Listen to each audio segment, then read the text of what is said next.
आज हम लोग सांख्य के सत्कार्यवाद सिद्धांत, जो उसका मूलतः कारणता सिद्धांत है, उस पर हम चर्चा करेंगे।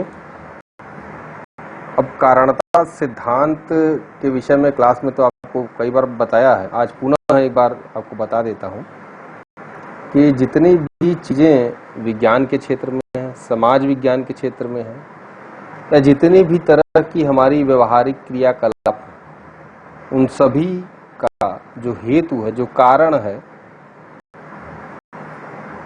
वही इस कारणता के विचार की तरफ हमें लेकर जाता है। अर्थात हम जब भी कोई कार्य करते हैं तो उसका हेतु जरूर खोजते हैं कि किस कारण से हम वह कर रहे हैं। हमारे आचार्यों ने बहुत पहले इस बात का पता लगाया कि संसार में कोई भी चीज ऐसी नहीं है जो बिना कारण के अस्तित्व में। कार्य कारण के इस संबंध को हम कारणता सिद्धांत के अंतर्गत समाहित करते हैं। कारणता इसके अतिरिक्त और कुछ भी नहीं, कि प्रत्येक वस्तु जो कुछ भी है, प्रत्येक घटना, वह सब अपने कारण के साथ ही आती है। बिना कारण के दुनिया में कुछ भी घटित नहीं होता। अब कारणता के संदर्भ में जो दूसरी बात आती है कि भाई कार्य कहाँ है, क्या वह कारण में है या कारण के बाहर है। इस प्रश्न का उत्तर देने में दार्शनिकों ने दो तरह की बात की। पहली बात उन्होंने इस तरह कही कि अगर तेल तिल में न हो तो तिल से तेल नहीं निकल सकता। कहने का तात्पर्य यह है कि अगर कार्य अपने कारण में पहले से न हो तो फिर कारण से कार्य की उत्पत्ति भी नहीं हो सकती। दूसरा जो मत है इस संदर्भ में, वो यह कहता है कि तेल और तिल दोनों अपने स्वरूप में भिन्न हैं, दोनों के नाम भिन्न हैं। एक को हम तेल कहते हैं, एक दूसरे को हम तिल कहते हैं। तो ऐसी दशा में हम ये नहीं कह सकते कि तिल और तिल एक ही है। स्वरूप में भी भेद है, एक द्रव है, दूसरा गोलाकार ठोस रूप है। तो स्वरूप और नामगत जो भिन्नता है, उसको देखते हुए कुछ दार्शनिक ये कहते हैं कि कार्य एक नई उत्पत्ति है और भले ही यह अपने कारण पर आश्रित होकर के आती है, लेकिन यह एक नवीन वस्तु को उत्पादित करती है, यह पहले से ही उसमें नित्य नहीं। तो दो तरह की विचारधाराएं कारणता के संदर्भ में आती है। जो विचारधारा मानती है कि कार्य अपनी उत्पत्ति के पहले कारण में ही रहता है, उसे हम सत्कार्यवाद कहते हैं। सत माने अस्तित्व में होना, कार्य का अपने कारण में पूर्व रूप से उपस्थित रहना ही सत्कार्यवाद है।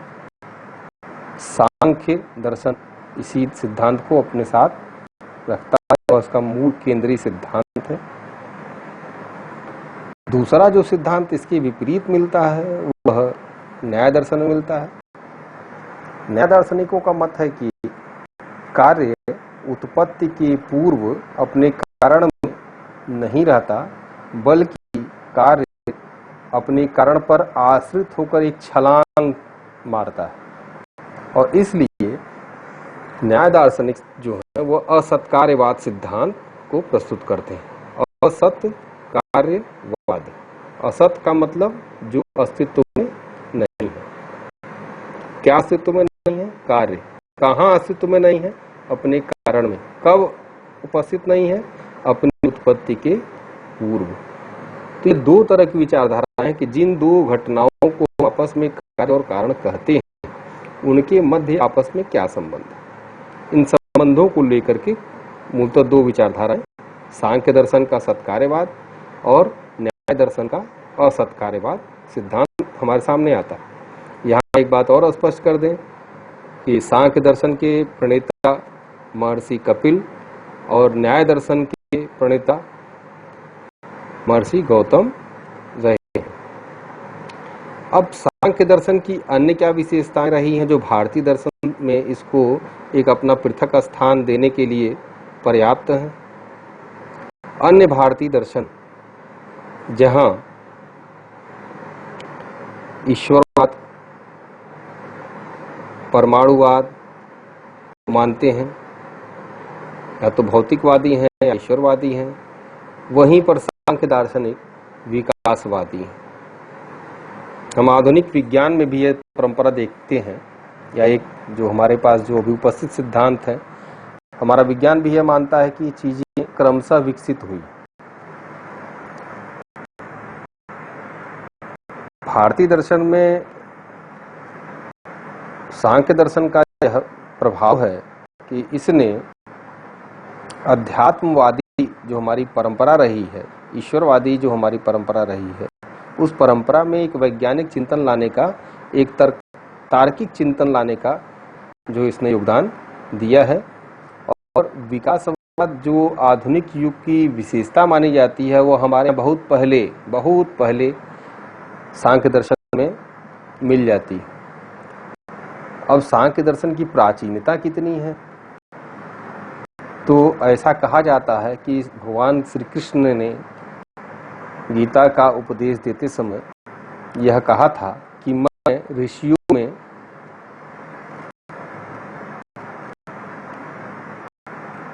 कपिल मुनि के समान हूं। तो आप इस बात का अनुमान लगा सकते हैं कि जो सांख्य दर्शन की परंपरा है वो कितनी प्राचीन है।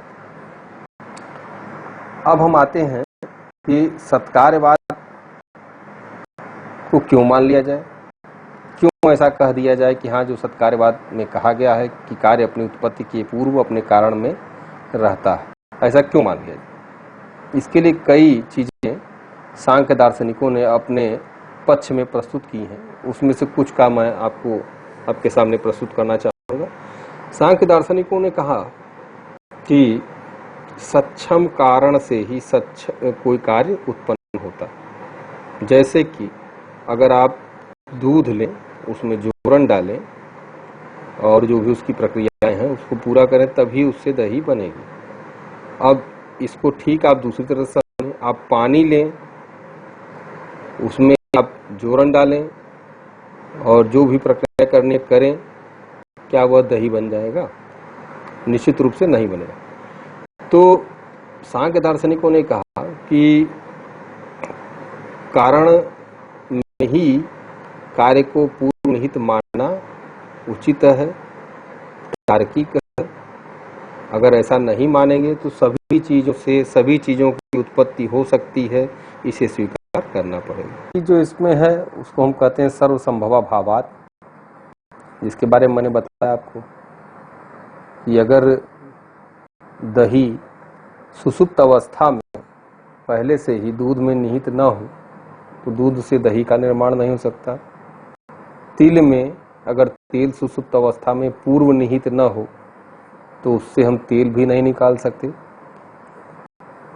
तो इसी को कहते हैं सर्वसंभवा भावात्। अगर इन तर्कों को हम न माने और इसके उलट की स्थिति को मानने लग जाएं तो फिर हमें ये भी मानना पड़ेगा कि बालू से भी तेल निकाला जा सकता है, पानी से भी दही बनाई जा सकती है।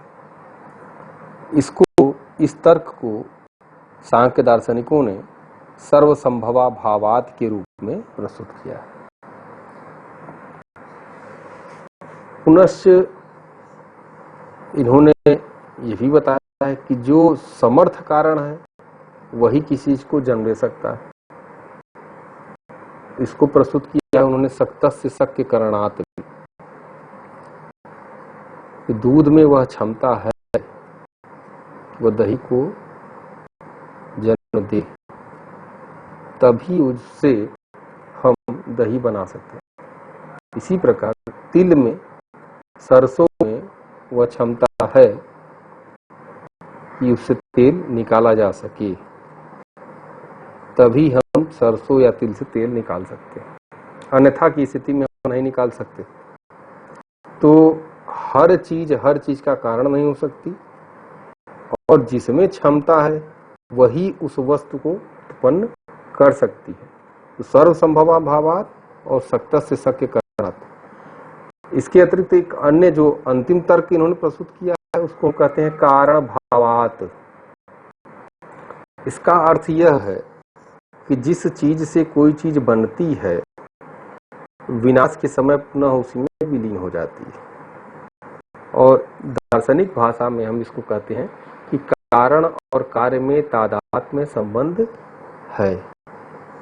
दूसरे ढंग से इसको और कर सकते हैं कि कार्य जो है वह अपने कारण रूप ही होता है।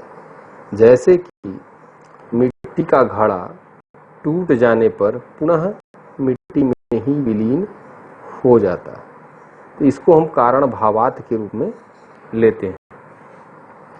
अब देखना यह है कि दूसरे पक्ष के लोग जो सत्कार्यवाद को स्वीकार नहीं करते हैं उनके क्या तर्क।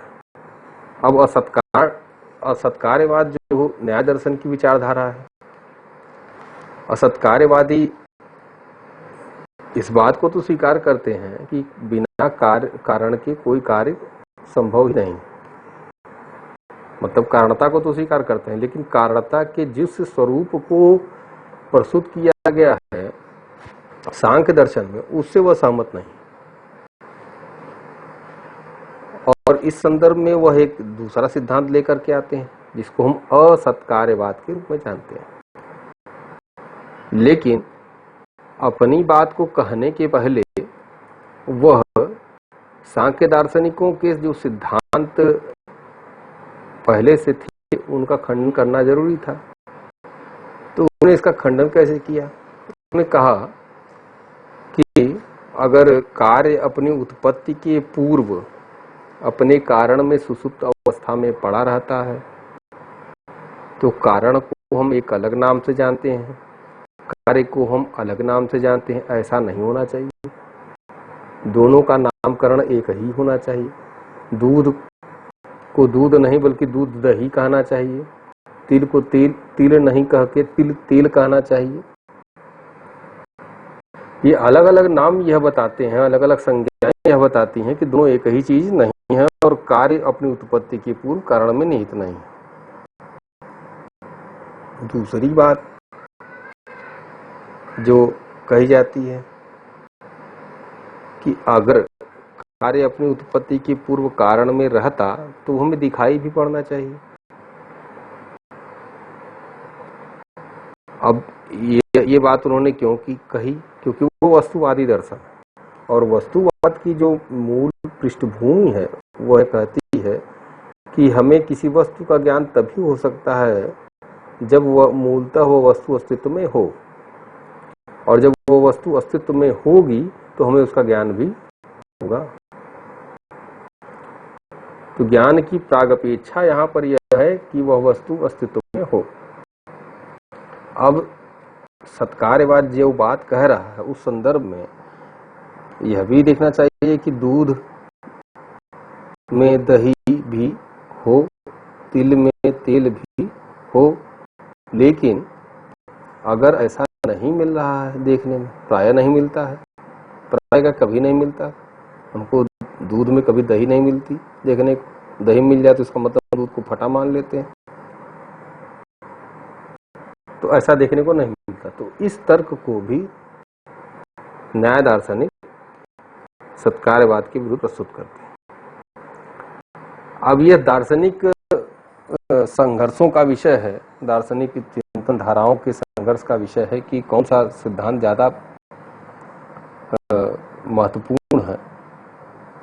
हालांकि दोनों ही जब हम जिन दर्शन को पढ़ते हैं उनके हिसाब से हमें वो चीज ठीक लगती है। जब हम असत्कार्यवाद को देखते हैं तो वो कहते हैं कि ये ठीक है कि कार्य अपने कारण से होकर के आता है, लेकिन कारण और कार्य में जो मूलभूत अंतर यह है कि वह दोनों स्वरूपगत अलग हैं, दोनों की संज्ञाएं भी अलग अलग हैं। और इसलिए जो असत्कार्यवादी हैं अर्थात न्याय दर्शन, वह इस संदर्भ में आरंभवाद नामक सिद्धांत को लेकर के आता है कि कार्य अपनी उत्पत्ति के पूर्व कारण में पहले से ही निहित नहीं है, बल्कि कार्य अपने कारण पर आश्रित होकर एक नव प्रारंभ है, और इसे हम आरंभवाद सिद्धांत के रूप में जानते हैं। तो आज हम लोगों ने चर्चा की कारणता सिद्धांत के संदर्भ में, सत्कार्यवाद और असत्कार्यवाद के संदर्भ में। अब हम थोड़ा सा दृष्टिपात करेंगे कि विकासवाद की क्या अवधारणा है, जिसके लिए सांख्य दार्शनिक या सांख्य दर्शन के जो विचार हैं वो पूरे भारतीय दर्शन में अलग माने जाते हैं। यहाँ यह भी महत्वपूर्ण बात है कि सांख्य खड़ दर्शन में आता है, अर्थात आस्तिक दर्शन है। वह 6 दर्शन जो वेदों पर आधारित हैं उनको हम खड़ दर्शन के रूप में जानते हैं, और सांख्य भी उनमें से एक है। इसके उपरांत भी उसमें ईश्वरवाद को स्वीकार नहीं किया गया है। अब यहाँ हम स्पष्ट रूप से देख सकते हैं कि सामान्य जनजीवन में हम आस्तिक और नास्तिक का जो भेद करते हैं वह ईश्वर को मानने और न मानने को लेकर करते हैं, लेकिन यहाँ स्पष्ट प्रतीत हो रहा है, दिख रहा है कि सांख्य दर्शन ईश्वर को नहीं मानता है, फिर भी वह आस्तिक की श्रेणी में आता है। क्यों आता है? क्योंकि वह वेदों की परंपरा में विश्वास करता है। अब सांख्य दर्शन में ये कहा गया कि कोई ईश्वर नहीं है जिसने सृष्टि की है। तब सृष्टि कैसे हुई है? संसार में तमाम जीव जंतु, पेड़ पौधे, वनस्पतियां, मानव सभी कुछ है, तो ये कहां से आए? तो उन्होंने कहा कि इसका विकास हुआ, और यह कालक्रमिक विकास है। कैसे हुआ है? इसके उन्होंने कहा कि 2 तत्व हैं, एक प्रकृति है और दूसरा पुरुष है।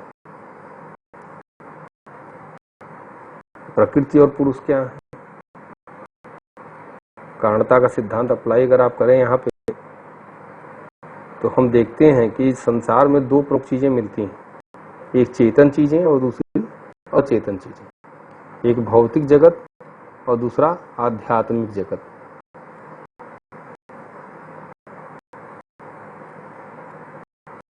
इन दोनों के लिए उन्होंने 2 पृथक तत्वों की बात की है।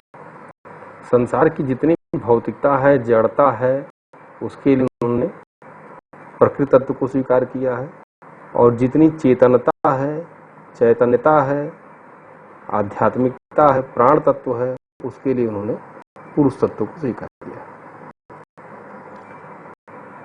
सांख्य दार्शनिकों का मानना है कि इन 2 तत्वों के मिलने से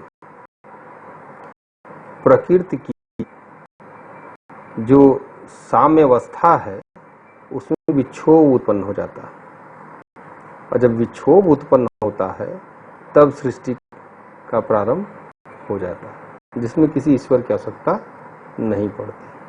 तो इस प्रकार सांख्य दर्शन प्रकृति और पुरुष नामक 2 तत्वों के माध्यम से विकासवाद के सिद्धांत को हमारे समक्ष लेकर के आता है।